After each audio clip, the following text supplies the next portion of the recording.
Bismillahirrahmanirrahim. Assalamualaikum warahmatullahi wabarakatuh. Innal hamdalillah nahmaduhu wa nasta'inuhu wa nastaghfiruh wa na'udzu billahi min shururi anfusina wa min sayyiati a'malina may yahdihillahu fala mudhillalah wa may yudlil fala hadiyalah. Asyhadu an la ilaha illallah wahdahu la syarikalah iqraran bihi wa tauhida wa asyhadu anna Muhammadan abduhu wa rasuluh. Amma ba'd. Pemirsa Marhaban TV di mana saja berada, alhamdulillah pada kesempatan kali ini kita akan melanjutkan pembahasan 6 peristiwa penting dari kehidupan Nabi SAW. Telah kita jelaskan 3 peristiwa, ya. Peristiwa turunnya wahyu, peristiwa tatkala Nabi mengingatkan kaumnya agar waspada dari kesyirikan atau menjauhi kesyirikan dan mentauhidkan Allah. Kemudian yang peristiwa yang ketiga berkenaan dengan kisah Gharanik, ya. Dan pada pertemuan kali ini insyaallah akan kita jelaskan tentang peristiwa yang keempat. Sebagaimana Al-Imam Syekh Muhammad At-Tamimi rahimahullah berkata, Al-Mawdi'ur Rabi, peristiwa yang keempat, Qissatu Abi Thalib, kisahnya Abi Thalib. Faman fahimaha hasanan wa ta'ammala iqrarahu bitauhid wa hathan nas alaihi wa tasfiha uqulil musyrikin wa mahabbatihi liman aslama wa khala'a asyirik. Barang siapa yang memahaminya secara baik dan merenungkan pengakuan Abu Thalib dengan tauhid dan anjuran Abu Thalib kepada manusia dan membodohkan akal-akal kaum musyrikin dan kecintaan Abu Thalib kepada orang yang masuk Islam dan yang meninggalkan kesyirikan. Thumma baddala umrahu wa malahu wa auladahu wa ashiratahu fi nusrati Rasulillahi sallallahu alaihi wasallam ila anmat. Kemudian Abu Thalib mencurahkan umurnya, hartanya, anak-anaknya dan keluarganya dalam menolong Rasulullah sallallahu alaihi wasallam sampai Abu Thalib meninggal. Pemirsa Marhaban TV di mana saja berada, kita mengetahui bahwasanya Abu Thalib itu paman Rasulullah sallallahu alaihi wasallam. Tatkala ayah Rasulullah sallallahu alaihi wasallam Abdullah bin Abdul Muttalib wafat dan Rasulullah sallallahu alaihi wasallam masih ada di kandungan ibunya. Kemudian tatkala Rasulullah SAW lahir, maka pamannya Abdul Muttalib yang mengurusnya, ya. Karena Nabi Shallallahu Alaihi Wasallam adalah menjadi anak yatim, maka mengurusnya, menjaminnya, ya, pamannya itu kakeknya, maka yang menjaminnya, yang mengurusnya adalah kakeknya Abdul Muttalib. Kemudian tatkala Abdul Muttalib meninggal, ya, atau mendekati kematian, Abdul Muttalib, ya, berpesan kepada anaknya Abu Thalib, ya, berpesan kepada anaknya Abu Thalib, ya, dan Abu Thalib, ya, berarti ini sebagai paman dari Rasulullah Shallallahu Alaihi Wasallam melaksanakan apa yang kewajibannya yang dipesankan oleh ayahnya Abdul Muttalib dan mengasuh Nabi Shallallahu Alaihi Wasallam, mengurus Nabi Shallallahu Alaihi Wasallam dan memuliakan Nabi Shallallahu Alaihi Wasallam. Kemudian pemirsa Marhaban TV di mana saja berada, tatkala Allah Subhanahu Wa Taala mengutus Nabi sebagai seorang Rasul kepada semua alam, maka Abu Thalib tegak, ya, berdiri bersama Nabi Shallallahu Alaihi Wasallam untuk membela Nabi Shallallahu Alaihi Wasallam. Dan Abu Thalib mendapatkan gangguan dari kabilah Quraisy, ya, karena menjaga dan membela dakwah Rasulullah Shallallahu Alaihi Wasallam. Dan Abu Thalib telah menyodorkan atau mencampakkan dirinya kepada mara bahaya dan rasa lapar, ya, dan rasa lapar karena mereka sampai-sampai mengepung dan membaikot, ya, Rasulullah, para sahabat dan juga bersama Abu Thalib. Mereka membaikot, ya, dari sisi makanan, mereka membaikot dari sisi hubungan, dan bersama mereka yang dikepung itu Abu Thalib ketika dikepung oleh orang-orang musyrikin, ya, beberapa tahun gitu. Dan Abu Thalib bersabar akan hal ini. Dan Abu Thalib memuji agama Rasulullah Sallallahu Alaihi Wasallam. Abu Thalib menyanjung dan memuji agama Rasulullah Sallallahu Alaihi Wasallam. Dan Abu Thalib berkata, walaqad alimtu bi anna dina Muhammadin min khairi adyanil bariyati dinan laulal malamah au hidhara masabbatin la ra'aitani samhan bidzalika mubina. Aku betul-betul mengetahui bahwasanya agama Muhammad merupakan sebaik-baiknya agama. Kalau bukan karena celaan atau khawatir dicela kepada agama nenek moyang kami, tentu kau melihat aku ada dalam agama Nabi Muhammad Sallallahu Alaihi Wasallam yang benar, yang betul-betul jelas, nyata gitu kebenarannya. Nah, di dalam perkataan yang panjang yang terkenal ini yang dikatakan oleh Abu Thalib itu masyhur gitu ya, dibawakan oleh Ibnu Katsir di dalam kitab Bidayah wan Nihayah, bahwa Abu Thalib mengakui bahwasanya Muhammad itu adalah utusan Allah, bahwasanya Muhammad itu adalah benar dalam risalahnya, bahwasanya tidaklah Abu Thalib tidaklah yang menjadi penyebab Abu Thalib tidak mengikutinya, tidak mengikuti agama Nabi Muhammad kecuali karena takut dicela, ya, atau takut mencela agama nenek moyangnya, yang mana agama nenek moyangnya dulu mereka menyembah patung-patung, ya, maka kefanatikan jahiliyah lah yang menghalangi Abu Thalib dari mengikuti Nabi Muhammad Sallallahu Alaihi Wasallam. Nah, kemudian dalam kisah, ya, sejarah tatkala mendekati wafat, ya, Abu Thalib, Nabi Muhammad datang kepada Nabi Muhammad datang kepada pamannya Abu Thalib. Ternyata di samping Abu Thalib, di sisi Abu Thalib ada temannya Abu Jahal dan juga teman yang lainnya dari Bani Makhzum. Maka pada waktu itu Rasulullah Sallallahu Alaihi Wasallam berpesan, ya, kepada pamannya Abu Thalib, ya am, wahai pamanku, qul la ilaha illallah, katakanlah olehmu la ilaha illallah, kalimatan uhajulaka biha indallah, sebuah kalimat yang aku akan membela anda dengan kalimat ini di sisi Allah. Maka Abu Jahal berkata, dan juga orang yang bersama Abu Jahal kepada Abu Thalib, atatruk dina Abdul Muttalib, apakah kamu akan meninggalkan agama Abdul Muttalib? Maka Rasul mengulangi lagi, ucapkanlah kalimat la ilallah biar bisa menyelamatkan anda, bisa berhujjah dengan kalimat itu untuk di sisi Allah Subhanahu wa taala.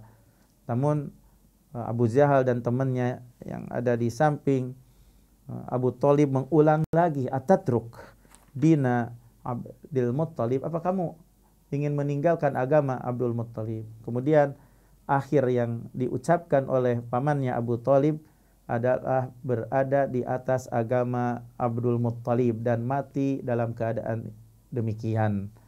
Maka Nabi Shallallahu Alaihi Wasallam bersabda, la astaghfiranna laka ma lam anha ank. Aku akan memintakan ampun kepadamu selama tidak dilarang. Maka Allah menurunkan ayat maka nalin nabi walladzina amanu an yastaghfiru lil musyrikin. Tidak boleh bagi nabi dan juga orang-orang yang beriman untuk memintakan ampun kepada orang-orang musyrikin. Walau kanu uli kurba mim ba'di ma tabayyana lahum annahum ashabul jahim. Walaupun memiliki kerabatan setelah nampak jelas bagi mereka bahwasanya mereka adalah penghuni neraka jahanam. Surat At-Taubah ayat 113. Dan Allah pun menurunkan tentang Abu Thalib, innaka la tahdi man ahbabta walakinallaha yahdi may yasha. Yang engkau tidak akan bisa memberikan hidayah kepada orang yang kau cintai, akan tetapi Allah akan memberikan hidayah, bimbingan, taufik kepada orang yang Allah kehendaki. Wa huwa a'lamu bil muhtadin, dan Allah mengetahui siapa dan dia Allah yang Maha mengetahui siapa yang pantas untuk mendapatkan petunjuk. Al-Qasas ayat 56. Ini menunjukkan, dalil ini menunjukkan bahwasanya dalam kisah ini menunjukkan bahwasanya memuji Islam, memuji Rasul, meyakini bahwasanya Islam itu adalah benar, meyakini bahwa Rasulullah itu adalah benar, tapi tidak mengikuti Rasul, hal yang demikian itu tidak ada manfaatnya.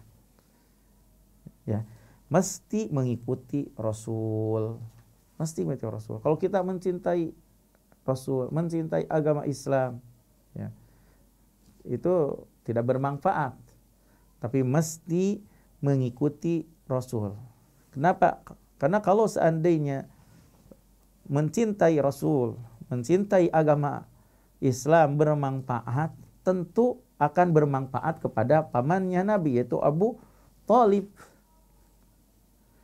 Ya, maka sesungguhnya pengakuan bahwasanya Islam itu adalah benar, pengakuan bahwa Rasulullah Sallallahu Alaihi Wasallam itu jujur, ya, itu yang dilakukan oleh pamannya, yaitu Abu Thalib. Di samping itu Abu Thalib juga membela Islam dan menjaga Islam. Misalnya, ini pelajaran bagi kita. Siapapun di antara kita yang mengakui Islam benar, Rasul itu benar, sambil berjuang dan membela agama Islam, semua ini tidak bermanfaat kecuali dengan mengikutinya.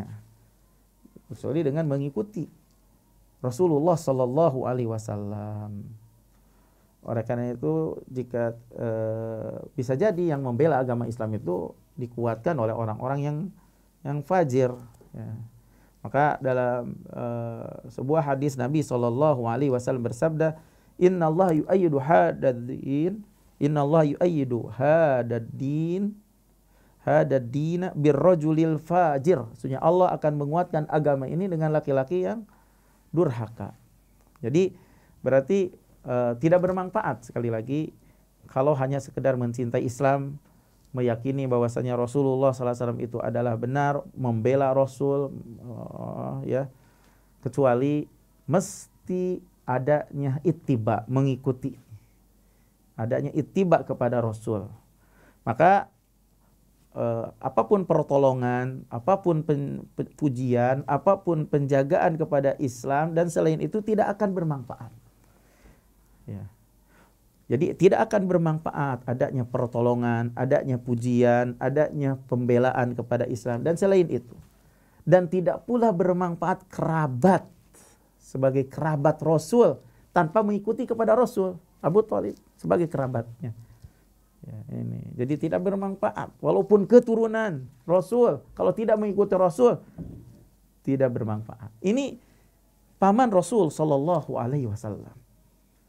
Tatkala mati di atas kekufuran, ya, Rasul tidak memberikan manfaat kepadanya. Ya. Rasulullah Shallallahu Alaihi Wasallam ingin mengeluarkan Abu Thalib dari api neraka. Rasulullah ingin berusaha untuk mengeluarkan pamannya dari api neraka. Namun Allah Subhanahu wa taala menolaknya dari memintakan ampun kepada Abu Thalib karena mati di atas kekufuran. Dan Allah berfirman, innaka la tahdi man ahbabta. Sudah berusaha ingin mengeluarkan Abu Thalib dari api neraka, tapi tetap saja mati di atas kekufuran. Tidak mau mengucapkan kalimat syahadah. Makanya Allah berfirman, innaka la tahdi man ahbabta. Engkau tidak akan memberikan hidayah kepada orang yang kau cintai. Begitu pula Allah berfirman, tidak boleh bagi seorang nabi dan orang yang beriman untuk memintakan ampun kepada orang-orang musyrikin.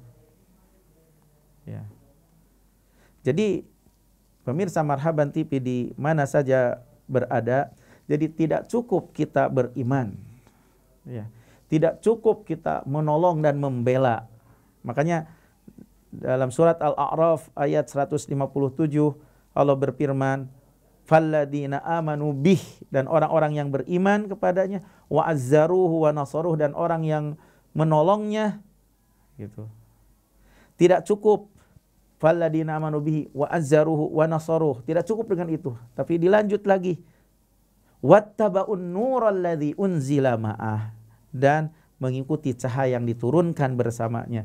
Ulaika humul muflihun. Mereka lah orang yang beruntung. Kalau hanya membela, hanya menolong tapi tidak mengikutinya, berarti tidak termasuk orang yang bahagia, tapi tidak ada manfaatnya penolongannya, pembelaannya.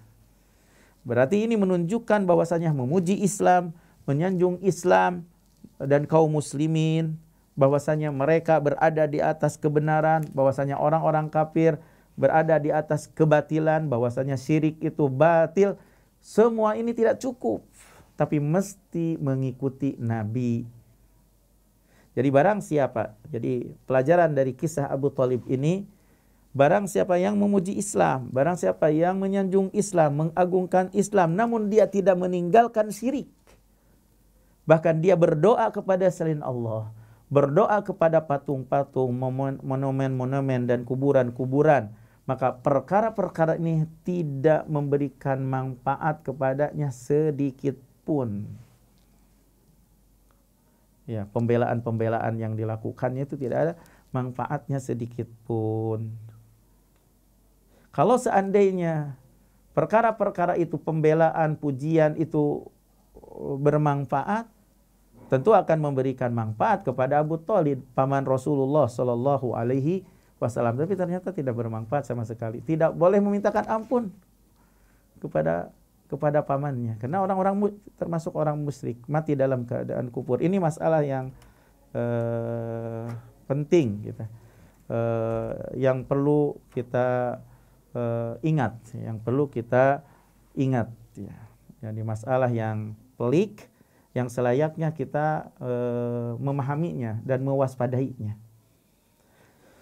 Kemudian pemirsa Marhaban TV di mana saja berada, kemudian Syekh Muhammad At-Tamimi rahimahullah melanjutkan, thumma sabruhu 'alal masyaqqatil 'azimati wal 'adawatil balighati lakin lima lam yadkhul fihi wa lam yatabarra min dinihil awwali lam yasir musliman ma'a annahu ya'tadhiru min dzalika bi anna fihi masabbatun li abihi Abdul Muttalibi wa li Hasimin wa ghairihima min masyayikhihim. Kemudian bersabarnya Abu Thalib di atas kesusahan yang besar ya, permusuhan yang permusuhan gitu kan. Jadi sabar di atas kesusahan yang sangat susah, permusuhan yang sangat besar, akan tetapi tidak memasukkan Abu Thalib ya kepada ya, akan tetapi karena Abu Thalib tidak berlepas diri ya pada agamanya yang pertama, gitu. Namun Abu Thalib tidak mau berlepas diri kepada agamanya yang pertama, ya agama Abdul Muttalib, tidak menjadi sebagai seorang muslim. Padahal Abu Thalib beralasan kenapa tidak mau masuk ke dalam agama Islam.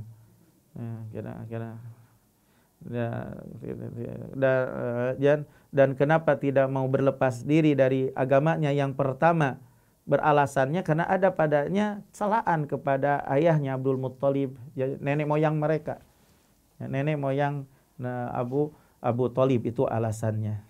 Jadi alasan yang membuat Abu Thalib tidak mau masuk tidak mau mengikuti agama Nabi Muhammad SAW adalah kepanitikan jahiliyah. Itulah yang menghalanginya dari masuk Islam dan mati di atas kekufuran. Walaupun Abu Thalib memiliki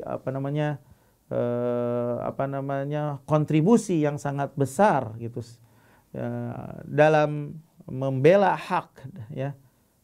Namun karena tidak mengikuti Rasulullah Sallallahu Alaihi Wasallam, perkara-perkara pembelaan yang dilakukan oleh Abu Thalib tidak memberikan manfaat sedikit pun, kecuali hanya diringankan saja dari siksa api neraka, ya, dimana jadilah siksaan yang menimpa paman Nabi SAW Abu Thalib karena dengan sebab syafaat Nabi SAW kepadanya, sebagaimana dalam sebuah riwayat didirikan dua tumitnya dalam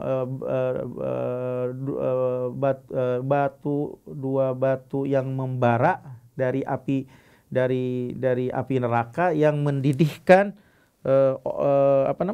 otaknya.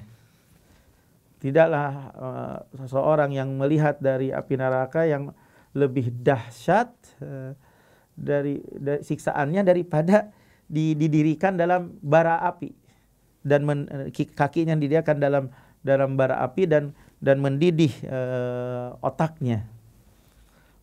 Dan bahwasanya itu merupakan siksaan yang paling ringan, dan itu merupakan siksaan paling ringan itu karena dengan sebab syafaatnya Nabi SAW. Namun tidak memberikan manfaat untuk bisa dikeluarkannya Abu Thalib dari api neraka. Ya, tetap aja kalau orang musyrik itu ada di dalam api neraka. Nah, jadi syafaat Nabi SAW itu hanya bermanfaatnya ini kekhususan, ya, tentunya bagi Nabi SAW, ya, untuk meringankan dari siksanya Abu Thalib saja begitu. Nah, tapi siksaan yang ringan tapi sangat berat sekali sebenarnya, tetap aja ada di dalam api neraka, ya. Kemudian ikhwani pemirsa Marhaban TV di mana saja berada, kemudian Syekh Muhammad At-Tamimi melanjutkan, thumma ma'a qarabatihi wa nusratihi istaghfara lahu Rasulullah. Kemudian karena ada hubungan kekerabatan dan juga pertolongan Abu Thalib, maka Rasulullah SAW ingin memintakan ampun untuk pamannya Abu Thalib. Karena saking sayangnya, karena bagaimana pembelaan di saat Nabi SAW mendakwahkan tauhid ini. Makanya wajar Rasulullah ingin memintakan ampun kepada pamannya Abu Thalib. Fa'anzalallahu ta'ala alaihi, Allah menurunkan ayat, maka nalin nabi walladzina amanu an yastaghfiru lil musyrikin. Tidak boleh bagi seorang nabi dan orang-orang yang beriman untuk memintakan ampun kepada orang-orang musyrik. Walau kanu uli qurba min ba'di ma tabayyana lahum annahum ashabul jahim, walaupun memiliki kedekatan di sisi kerabat setelah nampak jelas bagi mereka bahwa mereka itulah penghuni neraka jahim. Berarti dari sini dapat kita ambil faidah bahwasanya tidak cukup mengakui bahwasanya Islam itu benar. tidak cukup pembelaan kepada Islam, tidak pula cukup mencela syirik dan mencela orang-orang musyrik. Semua itu tidak cukup kecuali dengan mengikuti Rasulullah Sallallahu Alaihi Wasallam. Ini pelajaran dari kisah Abu Thalib ini. Maka barang siapa yang tidak mengikuti Rasulullah Sallallahu Alaihi Wasallam, maka pembelaan kepada Islam, pengakuan Islam itu adalah benar, celaan kepada syirik dan kemusyrikan, maka perkara-perkara ini tidak akan memberikan manfaat kepadanya. Atas dasar ini, maka mereka orang-orang yang melaksanakan sholat, mereka yang melaksanakan saum, puasa, dan mereka yang bersaksi bahwasanya tidak ada yang berhak yang diibadahi yang benar kecuali Allah, dan bahwasanya Muhammad utusan Allah, dan sungguh mereka juga sudah memerangi orang kafir, berjihad. Akan tetapi karena mereka tidak meninggalkan kesyirikan di seputar kuburan, monumen, dan juga mereka tetap meminta kepada yang mati, menyembelih kepada yang ada di kuburan, maka perjuangan mereka itu tidak ada manfaatnya. Karena sesungguhnya syirik tidak akan, amalan apapun tidak akan bermanfaat. Ya, kalau ada kesyirikan, tidak akan bermanfaat amalan jika ada kesyirikan. Sebagaimana Allah Tabaraka wa Ta'ala berfirman, walaqad uhiya ilaika wa ilal ladzina min qablik la in asyrakta la yahbatanna amaluk wa la takunanna minal khasirin. Dan sungguh telah diwahyukan kepadamu dan kepada orang-orang yang sebelummu, jika engkau musyrik, jika engkau berbuat syirik, amalan Anda pasti akan musnah dan betul-betul kamu termasuk orang-orang yang rugi. Az-Zumar ayat 65. Jadi selama tidak membenci kepada orang-orang musyrikin, selama tidak membaikot mereka ya dalam agama, maka tidak akan memberikan manfaat gitu. Pembelaan, pengakuan Islam itu benar ya, selama tidak berlepas diri dari orang-orang musyrikin ya. Kemudian Syekh Muhammad At-Tamimi rahimahullah melanjutkan, walladhi yubayyinu hadza annahu idza arafa rajulun min ahlil basrati awil ahsa'i bihubbid dini wa bihubbil muslimin. Dan yang menjelaskan hal ini bahwasanya apabila ada seseorang yang dikenal, diketahui dari ahli Basrah atau ahli ahsa dengan mencintai agama dan mencintai kaum muslimin ya, berarti yang dimaksud adalah ulama yang ada pada waktunya, yang ada pada zaman Syekh Muhammad At-Tamimi, di mana mereka mengenal hak, mereka mengenal tauhid, dan mereka mengenal kebatilan, kesyirikan, ma'annahu lam yamsur ad-din, namun tidak menolong agama, maksudnya tidak mengajak untuk berdakwah kepada Allah dan memerintahkan kepada tauhid dan mencegah dari kesyirikan dan mengingkari orang-orang musyrikin ya. Jadi tidak biadin, baik dengan tangan, wala malin, dan tidak pula dengan harta. Jadi wala lahu minal a'dad, dan tidak pula baginya dari udur-udur, mislu mali Abi Thalib. Karena mereka tidak melakukan hal itu padahal mengetahui masalah kebenaran, mengetahui tauhid, mengetahui kebatilan syirik, tapi tidak mendakwahkan kepada Allah, tidak memerintahkan kepada tauhid, tidak mengingkari kesyirikan, tidak mengingkari orang-orang musyrikin, misla mali Abi Thalib. Itu seperti kondisinya Abu Thalib ya.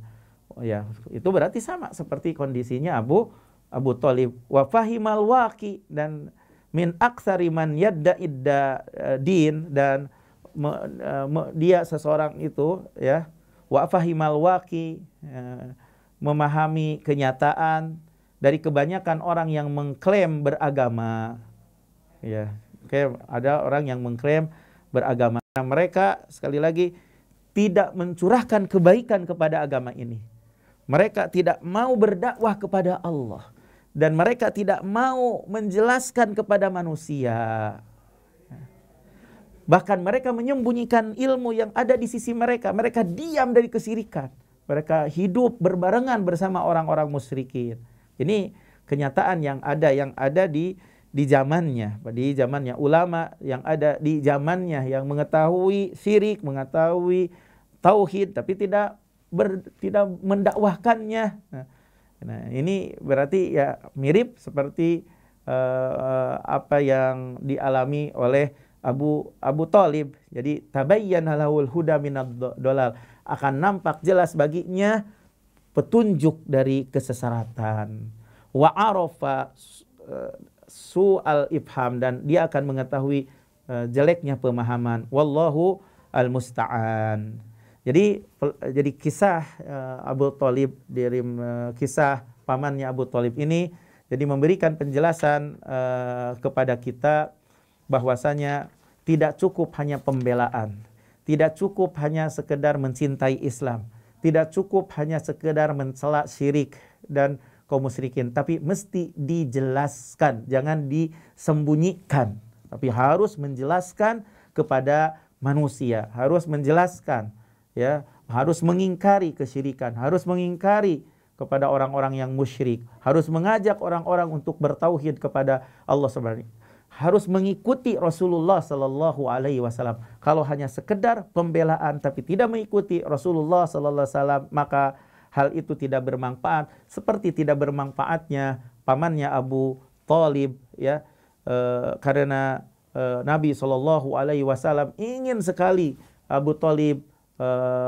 untuk masuk Islam tapi tidak mengikuti Rasulullah Sallallahu Alaihi Wasallam, ingin sekali untuk memintakan ampunan kepada pamannya Abu Thalib, tapi kata Allah tidak boleh memintakan ampun kepada orang musyrikin. Jadi pembelaan apapun tidak ada manfaatnya sedikit pun kalau tidak mengikuti Rasulullah Sallallahu Alaihi Wasallam. Demikian yang bisa disampaikan pada pertemuan kali ini. Mudah-mudahan bermanfaat. Wassallallahu ala nabiyyina Muhammad wa akhiru da'wana alhamdulillah rabbil alamin. Wassalamualaikum warahmatullahi wabarakatuh.